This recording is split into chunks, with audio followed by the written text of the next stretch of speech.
Good morning, আসসালামু আলাইকুম। আজি লৈ আহিলোঁ সৰু মাছৰ চৰচৰি। মই কেনেকৈ মোৰ কিটচেনত সৰু মাছৰ চৰচৰি বনাওঁ সেইটো দেখাম আজি। মই ভালকৈ এয়া মাছটো ধুই লৈছোঁ। তাৰপিছত পিঁয়াজ আৰু কেঁচা জলকীয়া কাটি লৈছোঁ। এয়া দেখিবলৈ পাইছে। এতিয়া মই গেছ চুলাত বনাম। গেছটো অন কৰি কেৰাহীটো গৰম হ'বলৈ দিছোঁ গেছ চুলাতে। তাৰপিছত ইয়াতে দি দিম মই কাটি ৰখা পিঁয়াজ কুচিটো মই মিহিকৈ কাটি লৈছোঁ এয়া। তাৰপিছত দি দিম মিঠাতেল।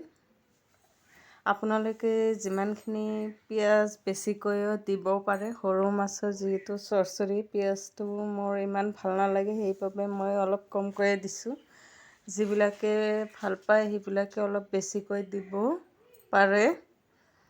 এয়া মই মিঠাতেলটো ঢালি লৈছোঁ। তাৰপিছত এয়া ৰঙচুৱাকৈ ভাজি লওঁ। এয়া মই লাৰি আছোঁ। তাৰপিছত মই এটা সৰু বাতি লৈ ল'ম।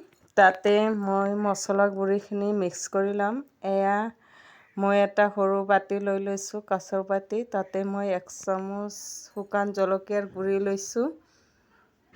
তাৰপিছত ইয়াতে দি দিছোঁ হালধি গুড়ি।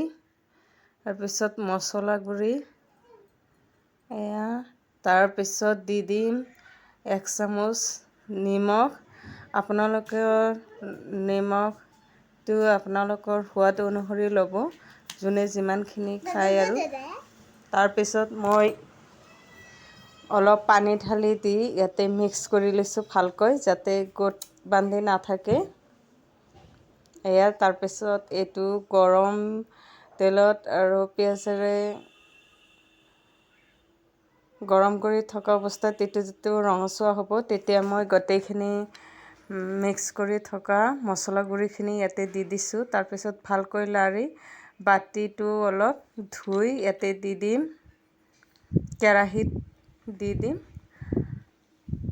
তাৰপিছত দিয়াৰ পিছত যিখিনি পানী লাগে আৰু মাছৰ বাবে সেইখিনি পানী মই আগত পানীখিনি দি এইটো উতল অহাৰ পিছত তাৰপিছত মাছখিনি দি দিম। এয়া মই বাতিটো অলপ ধুই দিছোঁ। ইয়াৰ পিছত আৰু অলপ পানী দি দিম। এইখিনি গৰম হোৱাৰ পিছত উতল অহাৰ পিছত যেতিয়া গোটেইখিনি এইটো মই পানীটো দি দিছোঁ। যেতিয়া আপোনাৰ মছলাখিনি ভালকৈ সিজি যাব, তাৰপিছত মই অলপ পানী দি দিছোঁ। এয়া পানীটো উতল অহাৰ পিছত মাছখিনি দি দিম। এনেকৈ সৰু মাছৰ চৰচৰি বনালে বহুত টেষ্টি হয়। আপোনালোকে এনেকৈ বনাই খাবচোন। কেনেকুৱা লাগে কমেণ্ট কৰি জনাব।